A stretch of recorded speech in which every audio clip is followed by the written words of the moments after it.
Imagine a land so rich that its very soil hides treasures worth trillions of dollars, yet the people who live there remain some of the poorest in the world. This isn't a fantasy or a legend, it's real. That land is the Democratic Republic of Congo, a vast country at the very heart of Africa.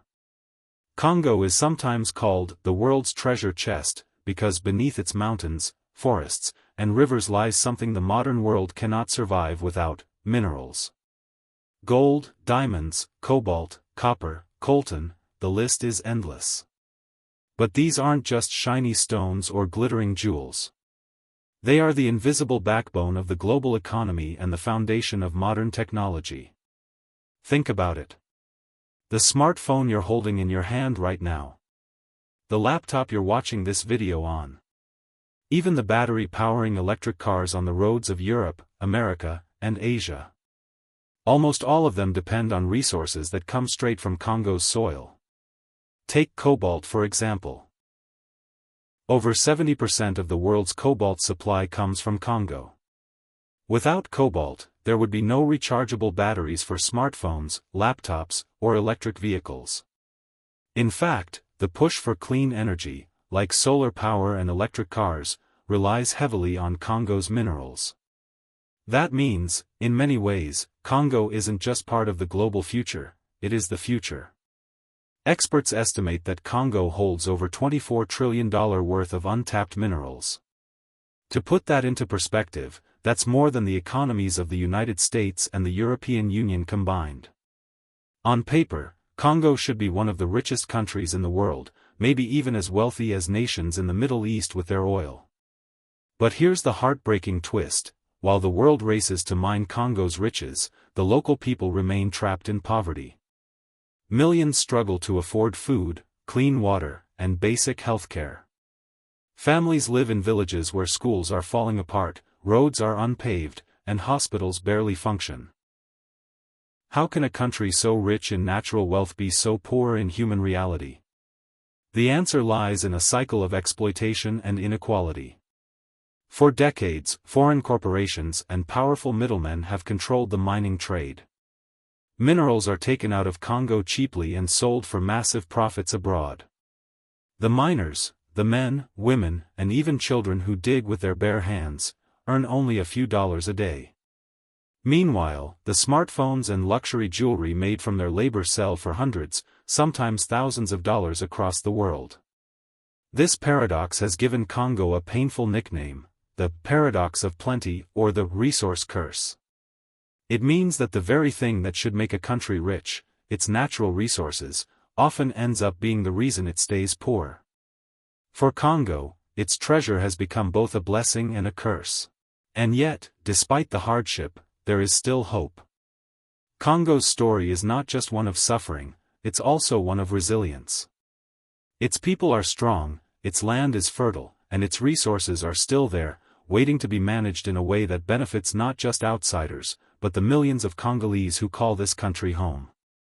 The question is, will the world finally allow Congo to rise, or will its treasures continue to enrich others while its own people remain in poverty?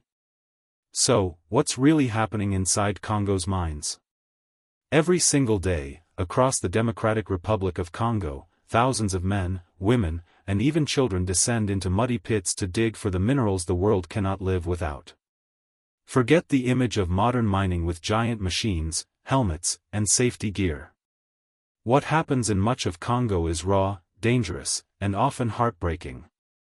It's known as artisanal mining, a polite word for backbreaking labor with nothing but shovels, picks, and bare hands. Imagine climbing down into a narrow hole in the earth, sometimes as deep as 30 or 40 feet, with nothing holding the soil back. The ground is unstable. The tunnels are dark. Oxygen is limited. And at any moment, the walls could collapse, burying you alive. This is the daily reality for countless Congolese miners. What are they searching for? The minerals powering our world. Cobalt, the key ingredient in batteries for smartphones, laptops, and electric vehicles. Gold and diamonds, symbols of wealth and luxury in global markets. Coltan, essential for making mobile phones, gaming consoles, and countless electronic devices. These resources don't just stay in Congo. They travel across oceans, fueling industries in Asia, Europe, and America.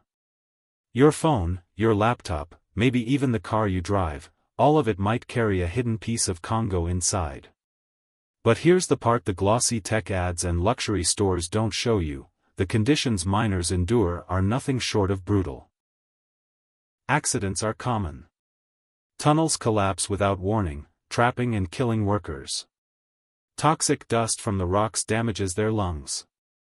Miners often work without gloves, helmets, or masks, barely any protection at all. Many are forced to wade through water-filled pits, risking disease and injury. And then comes the most painful fact: the pay. After hours of exhausting labor, many miners take home as little as $1 to $2 a day.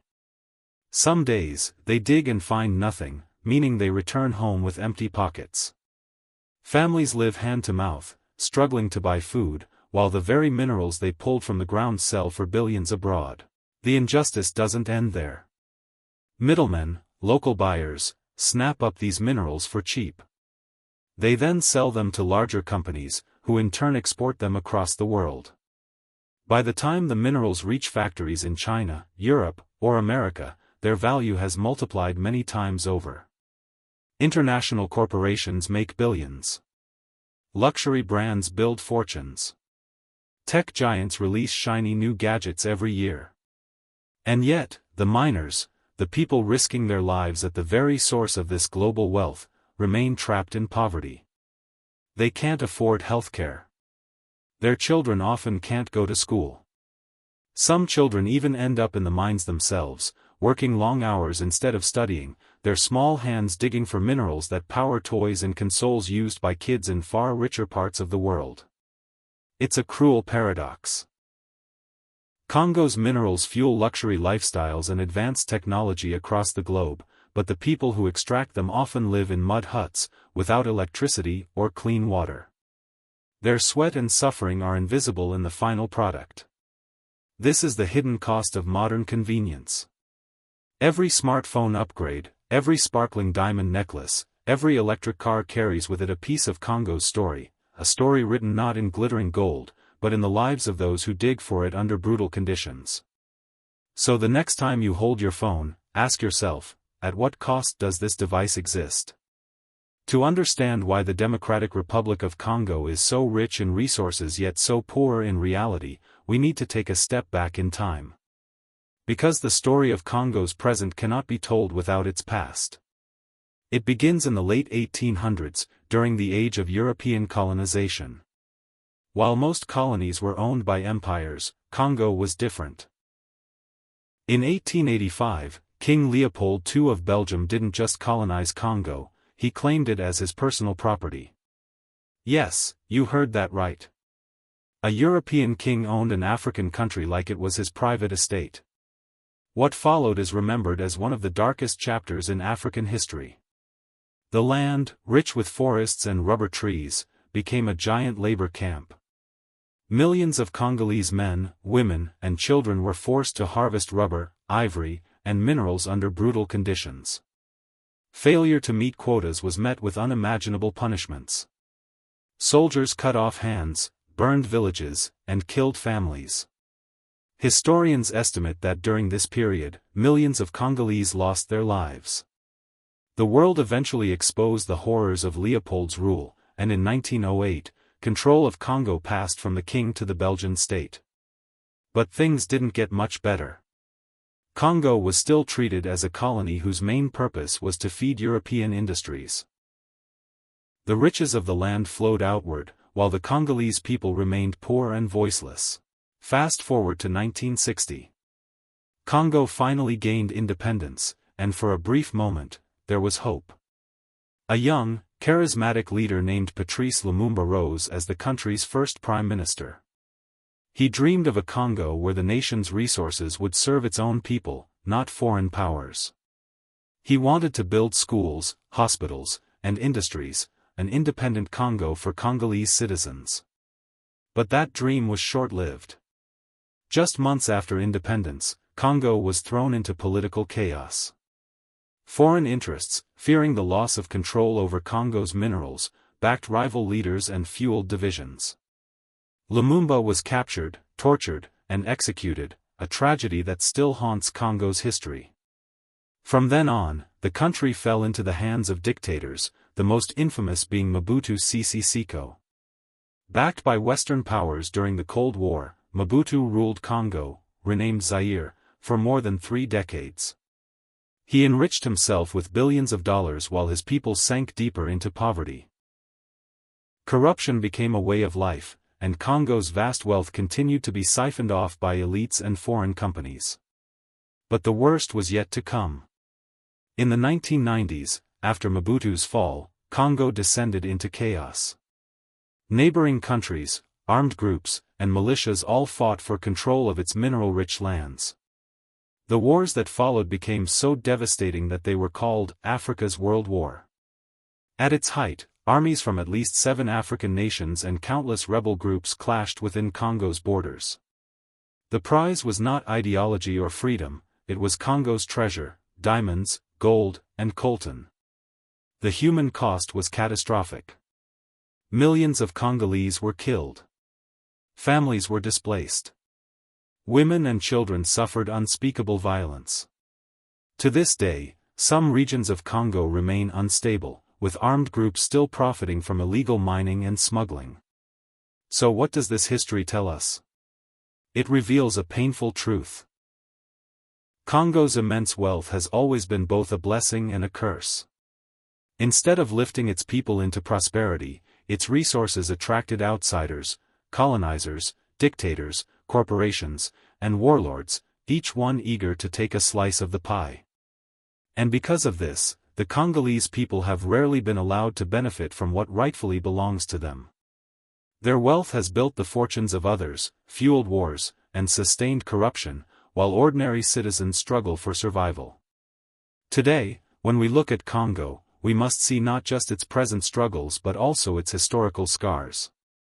For more than a century, the land's riches have been treated as spoils for outsiders, while the people who live above this treasure remain trapped in poverty. The question remains, will the cycle continue, or will Congo finally break free from its history of exploitation? Here's the shocking part. While miners in Congo risk their lives every day for just a few dollars, the very minerals they dig out of the ground create millionaires and billionaires thousands of miles away. Let's break this down. A miner might spend hours under the blazing sun or deep inside a dangerous pit, digging for cobalt, one of Congo's most valuable exports. At the end of the day, he might sell a small bag of cobalt ore for around $20. That sounds like money, but here's the catch. Once that same cobalt is processed, refined, and shipped abroad, its value skyrockets. In global markets, that bag could be worth hundreds, even thousands of dollars. Now multiply this by tons upon tons of cobalt exported every year, and you begin to see the scale of the problem. Luxury brands, tech giants, and electric car companies, from Silicon Valley to Europe to Asia, reap the profits. The shiny gadgets in your pocket, the sleek jewelry in shop windows, the futuristic cars on highways. They are all powered, in some way, by Congo's sweat and soil. But who really benefits? Sadly, it's not the miners. It's not the communities living next to the mines. It's rarely the Congolese people at all. Instead, the profits flow outward, into the hands of international corporations, foreign investors, and wealthy elites who control the trade. This is why Congo is often described as suffering from the resource curse. The term means exactly what it sounds like, a country blessed with immense natural wealth, but instead of bringing prosperity, that wealth brings poverty, corruption, and conflict. Congo is the textbook example. Despite being one of the richest lands on Earth in terms of resources, it consistently ranks among the world's poorest countries in terms of income, education, and living conditions. And here's the painful irony: the more valuable Congo's resources become in global markets, the harder life seems to get for many Congolese people. The demand for cobalt rises because the world wants more electric cars and greener energy. But instead of creating prosperity in Congo, it often creates more exploitation. The gap between the people digging and the people selling only widens. Let's put it in perspective. A smartphone might cost $800 to $1,000 in a Western store. A diamond necklace might sell for tens of thousands of dollars. An electric car might cost over $40,000. Yet the miners, the very first link in the supply chain, might not even afford a single meal a day. The contrast is staggering. But here's the good news: change, while slow, is possible.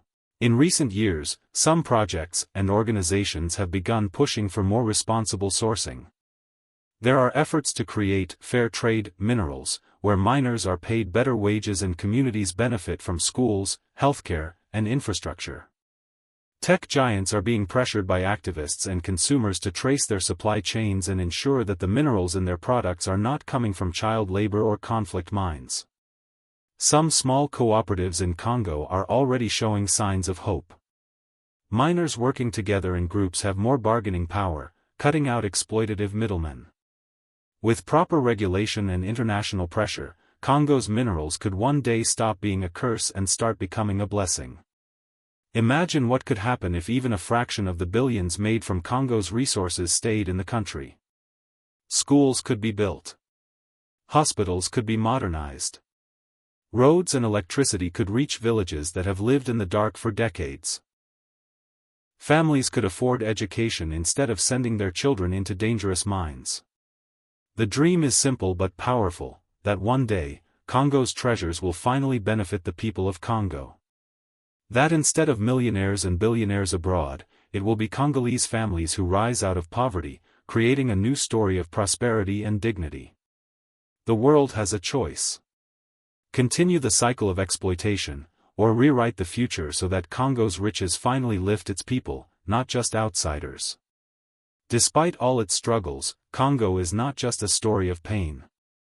It is also a story of possibility, resilience, and hope.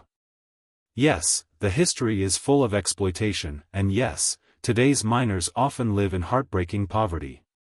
But Congo's story isn't finished. The country's young population, its rich culture, and its unmatched natural wealth mean that it still holds the key to a brighter tomorrow. Let's take a step back and think about it. Congo is home to more than 100 million people, and the majority of them are young. This new generation is growing up in a world that is more connected than ever before. They have access to information, to technology, and to global networks that their parents never had. With the right opportunities, Congo's youth could become the leaders, innovators, and entrepreneurs who transform their nation. But for that to happen, one thing is clear: Congo must take control of its own resources. For too long, its minerals have been a prize for outsiders. If corruption can be tackled, if transparent governance takes root, and if fair trade becomes more than just a slogan, then Congo could undergo one of the most remarkable transformations in history, rising from one of the poorest nations to one of the richest. Imagine that future for a moment. A future where Congolese children go to school instead of mines. Instead of carrying shovels into dangerous pits, they carry books and laptops into classrooms filled with hope. They learn science, technology, and skills that allow them to build businesses, invent new tools, and create jobs for their communities. Education has always been the real gold of any nation, and Congo could shine if its children are given the chance. A future where miners earn a fair wage and work in safe conditions. Instead of collapsing tunnels and bare-handed digging, they work with proper equipment, protective gear, and modern techniques. Instead of being cheated by middlemen, they are part of cooperatives or companies that pay them a wage they can actually live on. Their work brings dignity, not desperation. A future where the profits from gold, diamonds, and cobalt are reinvested into Congo itself. Imagine hospitals with modern equipment, staffed by trained doctors, serving communities that today must travel miles for basic care. Imagine roads and railways connecting villages and cities, making it easier for farmers to sell their crops and families to travel safely. Imagine reliable electricity lighting up homes, powering businesses, and giving children the chance to study at night. This is not an impossible dream. Countries like Botswana use their diamond wealth to build schools and infrastructure. Nations like Norway turned their oil into sovereign wealth funds that benefit their citizens. Congo could follow a similar path, if it finds the political will and international support to do so. And here's what makes Congo's story even more urgent: as the world shifts towards electric cars, renewable energy, and advanced technology, Congo's role will only grow larger. The transition to a green economy depends heavily on cobalt, lithium, and other minerals that Congo has in abundance. This gives Congo enormous leverage, but only if it can negotiate on its own terms. Instead of being the victim of exploitation, Congo could become a global leader in supplying the resources of the future. The difference is whether it continues the cycle of selling raw minerals cheaply, or invests in building its own factories, industries, and technologies to process those minerals at home. By moving up the value chain, Congo could capture far more of the profits and ensure that wealth stays within its borders. But this transformation won't happen automatically. It requires courage, leadership, and a shift in mindset, not only in Congo but also in the rest of the world. International corporations must be held accountable for their supply chains. Consumers, like you and me, must demand fair trade and responsible sourcing. And Congo's leaders must put their people first, instead of their own pockets. The choice is stark but simple: will Congo's minerals continue to be stolen, enriching outsiders, while its people remain poor? Or will they finally be used to lift millions out of poverty and into prosperity? That's the real Congo story. Not just about the mines, not just about the suffering, but about the dream of turning buried treasure into living hope for millions of men, women, and children. The soil of Congo holds more than minerals. It holds the potential for change, growth, and dignity. The question is not whether Congo is rich; it already is. The question is, will its people finally share in that wealth? And as the future unfolds, the world will be watching. Congo's story is not only Africa's story, it's humanity's story. Because every time we use a phone, drive a car, or switch on a light powered by green energy, a piece of Congo is in our hands. The future of Congo is the future of us all. The only question that remains is: will it finally be a story of wealth shared, or wealth stolen again? Congo's journey from mines to millionaires is not just a local story, it's a global one. The next time you use your phone, drive an electric car, or wear jewelry, remember, part of it may have come from Congo. The question is, shouldn't the people who live on the land of such wealth also share in its fortune?